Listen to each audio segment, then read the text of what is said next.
केसरिया होली की पूरी तैयारी है और तैयारी उत्तर प्रदेश में दिख रही है, उत्तर प्रदेश के साथ उत्तराखंड में भी, लेकिन इन्हीं के बीच कांग्रेस की सरकार पंजाब में बनती हुई दिखाई दे रही है। आइए सीधे लिए चलते हैं आपको सईद अंसारी, हमारे सहयोगी हमारे साथ जुड़ रहे हैं और सईद अंसारी आपको बताएंगे क्या बन रही है तस्वीर उत्तर प्रदेश में। सईद, बहुत धन्यवाद अंजना। और होली सोमवार यानी कि परसों नहीं, होली आज ही मनाई जा रही है उत्तर प्रदेश में। बीजेपी की ये केसरिया होली, सबका साथ सबका विकास, बीजेपी का ये जो नारा था, बीजेपी ने इसे सही सिद्ध करके दिखाया है। और अखिलेश यादव भी विकास का नारा दे रहे थे, लेकिन यहाँ विकास का नारा चला है बीजेपी का, क्योंकि एक वक्त में ये लड़ाई भी हो रही थी कि विकास किसका नारा है। देखिए, अगर ये आप बीजेपी का ग्राफ देखेंगे तो 296 हम जरूर दिखा रहे हैं, लेकिन 300 ट्रिपल सेंचुरी, 13 शतक बीजेपी ने पूरा किया है। ये उत्तर प्रदेश की सबसे बड़ी जीत है और बीजेपी की ही नहीं, बल्कि हम ये कहें कि उत्तर प्रदेश में किसी भी राजनीतिक दल की ये सबसे बड़ी जीत है, तो इसमें कुछ भी गलत नहीं होगा। लेकिन आज राजनीतिक पंडितों को ये विश्लेषण करना होगा कि क्या पारिवारिक कलह समाजवादी पार्टी को नुकसान पहुंचा चुकी है, क्या बहुजन समाज पार्टी ने जो 100 के लगभग मुसलमानों उम्मीदवारों को टिकट दिए थे, क्या वो काम नहीं आया है, क्या ध्रुवीकरण अगर हुआ है तो वो भी बीजेपी के पक्ष में गया है। क्योंकि बात बीजेपी ने ध्रुवीकरण की नहीं की, बीजेपी के कुछ बयान से आप ये जरूर कह सकते हैं, चाहे वो नरेंद्र मोदी का बयान हो चाहे किसी और का बयान हो। लेकिन ये देखिए, जबरदस्त वोट शेयर यहां पर मिला है। 43% वोट बीजेपी नरेंद्र मोदी के नाम पर हासिल कर चुकी है, जो कि एक बहुत बहुत बड़ी जीत है और बहुत बड़ा वर्ग है। लगभग आधे से थोड़ा सा कम 43% वोट बीजेपी के खाते में। और 29, ऐसा माना जाता है कि 29 से 35 के बीच में आप उत्तर प्रदेश जीत सकते थे, लेकिन बीजेपी को सभी वर्गों का यहां समर्थन मिला है। और 22% वोट मिले हैं बहुजन समाज पार्टी को, अन्य के खाते में 6 गए, जो कि 6 का अब कोई मतलब नहीं है, क्योंकि बीजेपी अपने दम पर सरकार बनाते हुए साफ तौर पर यहां पर नजर आ रही है और सब कुछ तय हो चुका है। अब नरेंद्र मोदी का जादू एक बार फिर से चला है, नरेंद्र मोदी का जलवा अभी बरकरार है, क्योंकि जैसा कि कैलाश विजयवर्गीय ने सबसे पहले कहा कि ये श्रेय जाता है नरेंद्र मोदी के और अमित शाह के कुशल नेतृत्व को, तो आप इसे कह सकते हैं।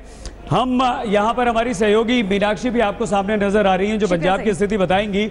लेकिन उससे पहले उत्तर प्रदेश में अब चर्चा ये होगी कि क्या आप जाति धर्म संप्रदाय के नाम पर टिकट देकर जीत सकते हैं। देखिए, उत्तर प्रदेश की तस्वीर आप यहां पर देखिए, और ये तस्वीर साफ तौर पर जाहिर करती है कि उत्तर प्रदेश में पूरा का पूरा उत्तर प्रदेश जो है वो केसरिया हो रहा है, यानी कि हर क्षेत्र में बीजेपी को वोट मिले। क्या कहेंगे मीनाक्षी? सईद, यहाँ पर रंग तो केसरिया हो गया है, लेकिन किसी ने शायद इतनी उम्मीद भी नहीं की थी। बात हो रही थी कि सरकार बना सकती है, एग्जिट पोल्स भी पॉजिटिव रिजल्ट दिखा रहे थे, लेकिन इतने बड़े मार्जिन से अब सवाल ये कि इलेक्शन लड़ा गया नरेंद्र मोदी के नाम पर, लेकिन मुख्यमंत्री अब कौन होगा? इसमें बिल्कुल कोई शक नहीं। तो हम हमारे तमाम राजनीतिक दलों के नेता, एक्सपर्ट्स, हमारे इंडिया टुडे के संपादक भी, अंशुमान जी भी यहाँ पर जुड़े हुए हैं, अजीत झा भी हैं। लेकिन ये ज़रूर यहाँ पर अब चर्चा होनी चाहिए कि आखिर उत्तर प्रदेश में वो कौन से फैक्टर्स हैं जिन्होंने बीजेपी को ये प्रचंड बहुमत यहाँ पर दिलवाया है, और इतना बड़ा झटका। क्या भितरघात की जो बात हो रही है समाजवादी पार्टी में आया है? क्या वाकई उत्तर प्रदेश की जनता ये स्वीकार नहीं कर पाई कि एक पुत्र कैसे अपने पिता के खिलाफ जा सकता है, विद्रोह कर सकता है? क्या ये विद्रोह का परिणाम है? क्या ये नरेंद्र मोदी का जलवा एक बार फिर से? बहुत इंटरेस्टिंग यहाँ पर यह भी कि शिवपाल यादव ने साफ कह दिया कि समाजवादी पार्टी की जो हार है वो घमंड का नतीजा है। तो चलिए, अब इसके बाद हम उत्तर प्रदेश के बाद पंजाब की भी बात करेंगे, वो रिजल्ट भी दिखाएंगे, लेकिन पहले चलते हैं अंजना के पास, उनके पास कुछ नई जानकारी है। अंजना। बिल्कुल सईद और मीनाक्षी, शुक्रिया आपका। अब दिलचस्प है, भगवा रंग में तो लगभग उत्तर प्रदेश का पूरा नक्शा ही रंग चुका है। सभी खास मेहमान यहाँ पर हमारे साथ जुड़े हुए हैं, अंशुमान तिवारी जी भी हमारे साथ यहाँ पर जुड़ गए हैं, अजीत झा भी हैं, मनीषा प्रियम जी भी हैं, शरद प्रधान जी भी हैं, मुख्तार अब्बास नकवी हमारे साथ केंद्रीय मंत्री जुड़ गए हैं, संजय निरुपम जी लगातार हमारे साथ बने हुए हैं। सबसे पहले तो मुख्तार अब्बास नकवी जी, बधाई आपको उत्तर प्रदेश के इन रुझानों के लिए जो अब धीरे धीरे नतीजों में तब्दील हो रहे हैं, प्रचंड बहुमत की तरफ आप बढ़ते हुए। सबसे पहला सवाल मेरा आपसे यही कि जीत के लिए किन मुद्दों को या फिर किन शख्सियतों को, इसमें वैसे ज्यादा रॉकेट साइंस है नहीं, मुझे पता है कि नरेंद्र मोदी और अमित शाह की जोड़ी को आप देंगे, लेकिन इसी के साथ मुद्दे क्या आपको लगता है, क्या हावी रहा? क्या नोटबंदी पर मुहर है, सर्जिकल स्ट्राइक्स पर मुहर है, क्या 2.5 साल के इस मिड टर्म एग्जाम के लिए टिक मार्क है ये, या फिर जो एक ध्रुवीकरण का आरोप कांग्रेस पार्टी लगा रही है जिसमें शमशान, कब्रिस्तान, कसाब ये सब है, उसका भी साथ रहा? देखिए, पहली बात अंजना जी, एक बात समझने की ज़रूरत है, जो कुछ स्टीरियोटाइप पॉलिटिकल पार्टीज़ हैं जिनके पास एक एक्सपायर फार्मूले हैं, उन एक्सपायर फार्मूलों, कभी कास्ट का फार्मूला, कम्युनिटी का फार्मूला, इसके बेस पर चलते रहे। उन्होंने उस ज़मीन की हकीकत को नहीं पढ़ा, जिस हकीकत ने कि जिसमें कि गरीबों का जो विकास है, जिस गरीबों के विकास को प्रधानमंत्री नरेंद्र मोदी जी ने रेवोल्यूशन बना दिया, और गरीबों के विकास को रेवोल्यूशन और उनके सशक्तिकरण को रियलिटी बना दिया। उस रेवोल्यूशन और उस रियलिटी की जो ग्राउंड रियलिटी थी, उसको वो लोग नहीं पकड़ पाए। वो गरीब, वो कमज़ोर तबका, वो पिछड़ा तबका, वो तबका जो कि विकास की रोशनी से वंचित था और दशकों से वंचित था, उसे इस बात का एहसास हुआ कि प्रधानमंत्री नरेंद्र मोदी जी उनके विकास की गारंटी है। और उन्होंने विकास की गारंटी न केवल नारों के आधार पर, उन्होंने बल्कि इन पौने 3 सालों में, 2.5 सालों में जो सरकार चलाई, उसको हकीकत के तौर पर भी दिखाया, लोगों को करके दिखाया। और इस बात का एहसास लोगों को, उन लोगों को जो लोग कि वंचित रहे हैं, कमज़ोर तबके रहे, पिछले तबके रहे, जाति धर्म संप्रदाय की सारी सीमाओं को तोड़ करके, उसको ध्वस्त करके लोग जो है अपने लोगों ने मताधिकार का इस्तेमाल किया है। इसलिए जो आप दिखा रही हैं, इतना प्रचंड बहुमत न किसी पोलराइजेशन से हो सकता है, न किसी एंटी इनकम्बेंसी से हो सकता है, न किसी जो है वो जाति और संप्रदाय के मुद्दों से हो सकता है। शुद्ध रूप से ये डेवलपमेंट और डेवलपमेंट के एजेंडे पर कोई भी डिस्ट्रक्टिव एजेंडा डोमिनेट नहीं होने पाया, ये सबसे बड़ा उदाहरण है। और लोगों को इस बात का यकीन है कि नरेंद्र मोदी जी लोगों की आंखों की खुशी और ज़िंदगी में खुशहाली की गारंटी है। और इसका नतीजा हुआ कि ये जो आपको रिजल्ट दिखाई पड़ रहा है, उनका अमित शाह जी का जो एक बहुत कुशल नेतृत्व है, जो आपने कहा भी, उसके अलावा नरेंद्र भाई के क्या जो मजबूत नेतृत्व है, ईमानदार नेतृत्व है, उसके प्रति लोगों का विश्वास। तो विकास और विश्वास को ये वोट है जी, विकास और विश्वास की जोड़ी। वैसे भी शब्दों को मिलाने के लिए और अपनी शायरी के लिए मुख्तार जी आप जाने जाते हैं। अगला सवाल मैं आपसे रामपुर के इर्द गिर्द जरा करना चाहती हूँ, इसलिए बने रहिएगा हमारे साथ, और भी अंशुमान जी भी सवाल करना चाहते हैं।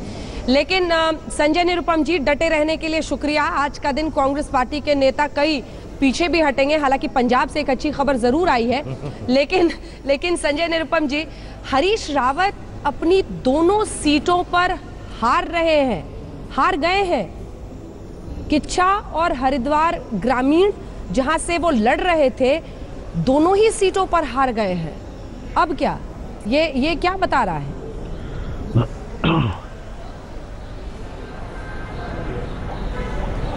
हाँ, निश्चित तौर पर ये जो जानकारी आपने दी है वो बहुत ही दुखदायक है, क्योंकि हरीश रावत उत्तराखंड के एक बहुत लोकप्रिय मुख्यमंत्री हैं।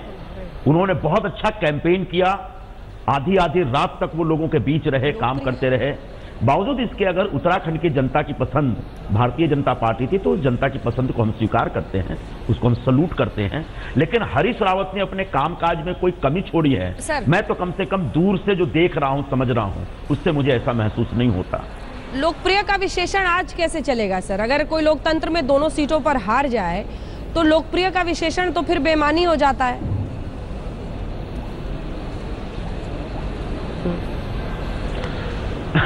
ऐसा है, जब हम चुनाव लड़ते हैं तो हार और जीत लगी रहती है, लेकिन एक चुनाव कोई हार गया, इसका मतलब वो लोकप्रिय नहीं है, उसकी लोकप्रियता पूरी तरह से खत्म हो गई और उसके कामकाज के ऊपर पूरी तरह से पानी फेर दिया जाए। मुझे लगता है ये भी योग्य नहीं होगा आज के दिन ऐसा निष्कर्ष निकालना। हरीश जी एक बहुत अच्छे वर्कर हैं, बहुत मेहनती वर्कर है। दुर्भाग्य है कि उनको उनके मतदाताओं ने, उनके लोगों ने हराया है, और इस हार को हम स्वीकार करते हैं। और आगे जाकर के हरीश जी के पूरे कामकाज में, पूरे प्रचार में अगर कोई कमी रही, जनता की जो अपेक्षाएं थी, आकांक्षाएं थी, उसको पूरा करने में अगर वो कम पड़ गए, तो कैसे बेहतर किया जाए, आगे जाके इस दिशा में काम करना होगा। लेकिन हरीश रावत अच्छे कार्यकर्ता नहीं थे, अच्छे मुख्यमंत्री नहीं थे, लोगों के बीच उनका संपर्क नहीं था, ये मैं स्वीकार नहीं कर सकता। ठीक है, सुप्रीम कोर्ट ने एक वक्त पर बचा लिया, लेकिन जनता की अदालत सबसे बड़ी होती है, और इस बात का एहसास हरीश रावत को हो रहा होगा इस वक्त। मुख्तार अब्बास नकवी जी, आपके पास आते हुए एक सवाल मेरा, एक सवाल अंशुमन जी का, मनीषा जी, अजीत जी, शरद जी, सब आप लोगों से सवाल पूछना चाहते हैं। सवाल की शुरुआत मैं करती हूँ। रामपुर, और रामपुर में आजम खान, और उस सीट पर चूंकि आप भी रहते हैं, लड़ते हैं, सवाल यह है कि कौन से फैक्टर्स जमीन पर, क्योंकि उत्तर प्रदेश की राजनीति को आप अच्छी तरीके से समझते हैं, मनीषा जी बार बार कह रही है पश्चिमी उत्तर प्रदेश को कोई पत्रकार भी ठीक से समझ नहीं पाया, वहां पर जिस तरह से बीजेपी की जीत हुई है, तो क्या हम माने कि पोलराइजेशन, और ठीक है आप आज के लिए एक राजनीतिक विश्लेषक बन जाइए, काउंटर पोलराइजेशन भी हुआ। मनीषा जी सवाल को आगे लिए चल रही हैं, पहले सुन लीजिए सवाल। पलायन, भुगतान, ये सारी बातें आप करते रहे, लेकिन अंत में दिखा कि पूरा का पूरा मत आपके पास आ गया, और कहीं ना कहीं आपकी पार्टी ने आपको ही दरकिनार करके, लेकिन पश्चिमी उत्तर प्रदेश में रिजल्ट ला के दिखा दिया। तो पलायन, भुगतान, आप दरकिनार हुए, क्या काम किया आपकी पार्टी के लिए? नकवी जी देखिए पहली बात ये कि मनीषा जी और अंजना जी, पहली बात एक बात समझिए कि कभी भी पोलराइजेशन के नाम पर, कभी भी कास्ट कम्युनिटी के पोलराइजेशन से, या कभी भी कोई जो संकीर्ण मुद्दे हैं उसके आधार पर इतना प्रचंड बहुमत नहीं मिलता। मैं एक बार फिर आपको बता रहा हूँ कि वो पॉलिटिकल पार्टीज़ की हमेशा जो है वो एक एक्सपायर फार्मूला लेकर के चुनाव में आती थी कि हमने 100 वोट मुसलमानों को दे दिया तो हम जीत जाएंगे, हमने 50 वोट जो है वो इस कास्ट को दे दिया, इस क्षेत्र को दे दिया। वो सारे एक्सपायर फार्मूले लोगों ने रिजेक्ट करने शुरू कर दिए हैं। आज जो है वो हम इंक्लूसिव ग्रोथ की बात करते हैं, समावेशी विकास की बात करते हैं, अगर हम सिर्फ डेवलपमेंट की बात करते हैं तो निश्चित तौर से लोगों ने उसे एक्सेप्ट किया है। उस जमीन की इबारत को लोग नहीं समझ पाए, वो नोटबंदी पर चिल्लाते रहे और जनता उनकी नाकेबंदी करती रही। मुख्तार भाई, एक सवाल मेरा है, चुनाव प्रचार के दौरान आप इस बात से थोड़ा आहत और क्षुब्ध दिखे थे कि भाजपा ने अल्पसंख्यकों को टिकट नहीं दिया, और यह बयान चर्चा में भी आया था। इस प्रचंड बहुमत के बाद जब उत्तर प्रदेश में अल्पसंख्यक एक भी प्रतिनिधि भाजपा की टिकट पर जीत कर नहीं आएगा, तो आप जिस बिरादरी से आते हैं और आप जिस मंत्रालय का नेतृत्व करते हैं, वो इस इंक्लूसिव ग्रोथ में कैसे शामिल दिखेगा? बिल्कुल दिखेगा शामिल साहब। ऐसा है, जिन लोगों ने 100 टिकट दिए थे, ज़रा उनका जो है इतिहास भूगोल जान लीजिए। उनका इतिहास भूगोल इतना दागी हो बागी है कि उसका तो आप जिक्र भी नहीं करना पसंद करेंगे, और जनता ने इसीलिए उनको रिजेक्ट कर दिया है। आपको हम यकीन दिलाते हैं, सरकार उत्तर प्रदेश में बन रही है, हमारी केंद्र में भी सरकार बनी। हमने क्या जाति के नाम पर, धर्म के नाम पर किसी के साथ भेदभाव किया? क्या हमने विकास में किसी तरह की कंजूसी कोताही की? उसी तरह से उत्तर प्रदेश में होगा। समाज के हर व्यक्ति के, और आखिरी व्यक्ति जिस तक विकास की रोशनी नहीं पहुंची है, उस तक विकास की रोशनी पहुंचाने की हम गारंटी देते हैं, बिना भेदभाव के, बिना किसी आपको लगता है कि कंजूसी के, बिना किसी कोताही के, हम समाज के सभी वर्गों में। ठीक है। क्या आपको ये लगता है कि उत्तर प्रदेश की जो टिकट की रणनीति थी वो सही थी, और आपकी असहमति उससे सही नहीं थी, जिससे आपने असहमति जाहिर की थी और आपका बयान चर्चा में था चुनाव के दौरान? बिल्कुल नहीं, मैंने कोई असहमति नहीं की थी। मैंने ये कहा था कि टिकट के आधार पर हमारे काम को मत आकिए, हमारी सरकार बनने के आधार पर हमारे काम को आकिएगा, ये बोला था हमने। ठीक है। घनश्याम तिवारी भी समाजवादी पार्टी से हमारे साथ जुड़े हैं, लेकिन मुख्तार जी आपके लिए 2 सवाल और है, मुझे और लगता है कि वो ले लेना चाहिए। अजीत जी एक सवाल आपसे पूछना चाह रहे हैं। अजीत झा जी पूछिए। मुख्तार साहब, आपने कहा कि विकास और विश्वास ये दोनों मुद्दे थे बीजेपी के जीतने के पीछे। मुझे यह लगता है कि 2 और मुद्दे थे जिस पे आपने चर्चा नहीं किया, और वो ये कि नंबर 1, एक तरह का वर्ग संघर्ष आपने छेड़ दिया है उत्तर प्रदेश में, और दूसरा एक नई मंडल की राजनीति, पोस्ट मंडल जिसे कहते हैं अंग्रेजी में, क्योंकि जो एंटायर फोकस था बीजेपी का वो मोस्ट बैकवर्ड कास्ट, दलितों के बीच, जो नॉन जातव दलित हैं उनके बीच, उनको जोड़ मोड़ के आपने एक नया वर्ग खड़ा कर दिया, और डिमोनेटाइजेशन को लगा के बिल्कुल एक नया वर्ग संघर्ष खड़ा कर दिया।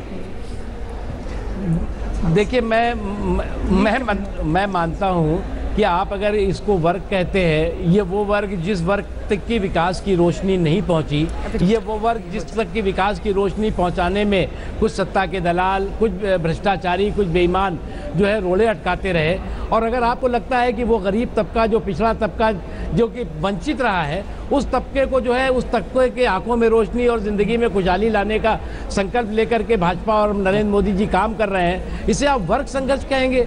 अरे भैया, इसको तो आप सराहना करनी पड़ेगी कि हमने उन तबकों को, मैं अभी अंजना जी कह रही थी, मैं एक आपको छोटा सा शेर सुनाना चाहता हूं। बिल्कुल मुख्तार जी, उसके बिना आज बात पूरी नहीं होगी। ठीक से सुनाइए। सजाते हैं फिर से। तुम हवाओं को, तुम दौर है संगे आजमाई का, और हम आईना सजाते हैं। तुम हवाओं को हौसला बख्शो, हम चिरागों की लौ बढ़ाते हैं। तो इसलिए जो है, लोग आरोप भी लगाएंगे, लोग पत्थर भी मारेंगे, लोग रोड़े भी पैदा करेंगे, लेकिन हमारा संकल्प है कि हम आखिरी आदमी के आंखों में खुशी और जिंदगी में खुशहाली लाए। उसमें हमने न कास्ट देखी, न कम्युनिटी देखी, न धर्म देखा, न जाति देखा। तो इसलिए जो है, मुझे लगता है कि इसको आप कास्ट कन्फ्लिक्ट के रूप में मत देखिए। हम इसको कहते हैं कि जो गरीबों के विकास और गरीबों के एम्पावरमेंट की जो क्रांति है और जो रियलिटी है, वो जमीन की हकीकत है। ठीक है, अब एक सवाल छोटा सा शरद प्रधान जी का, एक सवाल शरद प्रधान जी का। मुख्तार भाई, पहले तो आपको मुबारक हो। और लेकिन ये जो आप कह रहे हैं कि मैं मजहब और जाति की बात से हम परे हटके कर रहे हैं, तो मैं उसी में आपको याद दिलाना चाह रहा हूँ कि ऐसा हकीकत ये नहीं है।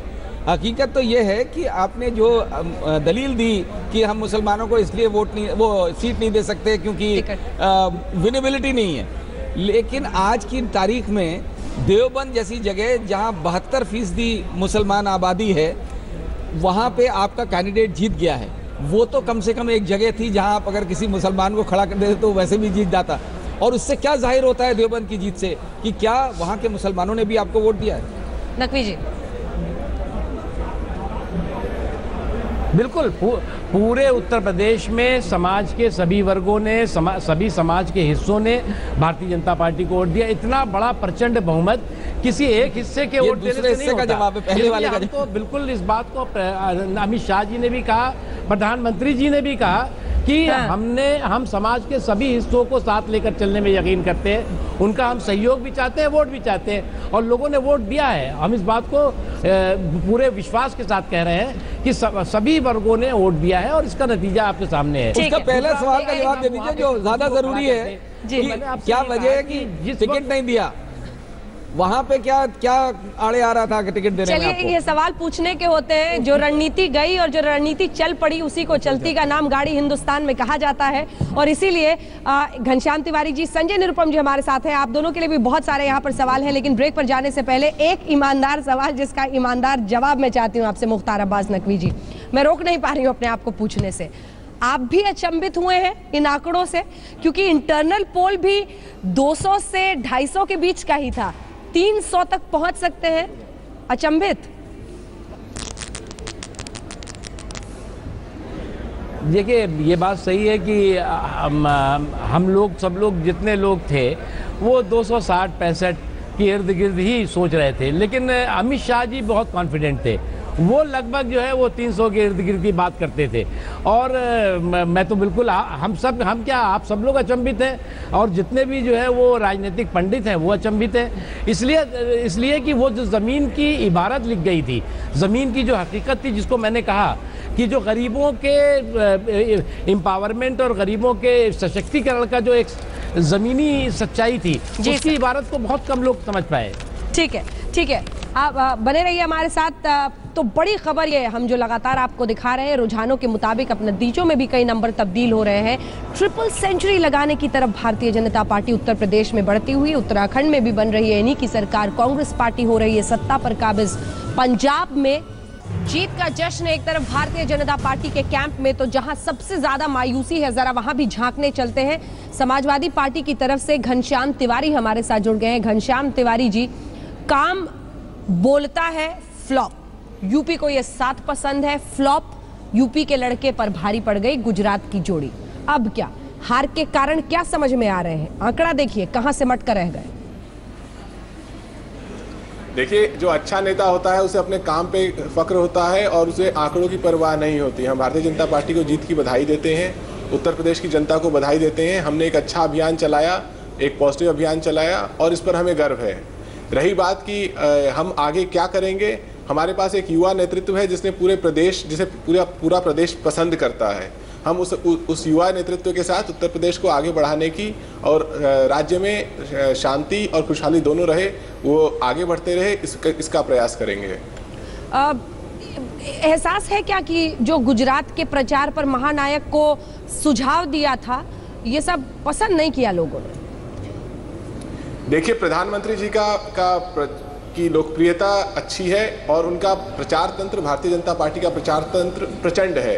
तो अगर आप देखिएगा कि जहां जहां प्रधानमंत्री जी और भारतीय जनता पार्टी का प्रचार तंत्र प्रचंड तरीके से लगा, चाहे उत्तराखंड हो या उत्तर प्रदेश हो, भारतीय जनता पार्टी की जीत हुई है। ठीक है, जहां पर ऐसा नहीं, सवाल चाहे वो पंजाब हो, गोवा हो, मणिपुर हो, वहां भारतीय जनता पार्टी की जीत नहीं हुई है। घनश्याम जी, तो कहीं ना कहीं जब प्रधानमंत्री जी एक मुख्यमंत्री से घनश्याम जी एक सवाल आप उनका सहयोग देती है। एक सवाल आपसे मेरा है, उत्तर प्रदेश का चुनाव अखिलेश यादव की अपनी प्रतिष्ठा का चुनाव था। उन्होंने अपनी कैरियर के ऊपर एक बड़ा रिस्क लिया, परिवार से विवाद किया, पार्टी एक तरह से बिखर ही गई और पार्टी के बाकी बड़े नेता किनारे बैठे रहे। यहां तक कि रामगोपाल यादव भी प्रचार करने नहीं आए। पूरे उत्तर प्रदेश का चुनाव अखिलेश यादव ने अकेले अपने कंधे पर चलिए, इसको एनालिस्ट का एक एनालिसिस मान के मुझे ब्रेक के लिए मजबूरन रुकना पड़ रहा है। सवाल के बजाय इसको क्यों ना एनालिसिस माना जाए। एक छोटे से ब्रेक के लिए हम रुक रहे हैं, फौरन लौटते हैं। देखते रहिए आज तक।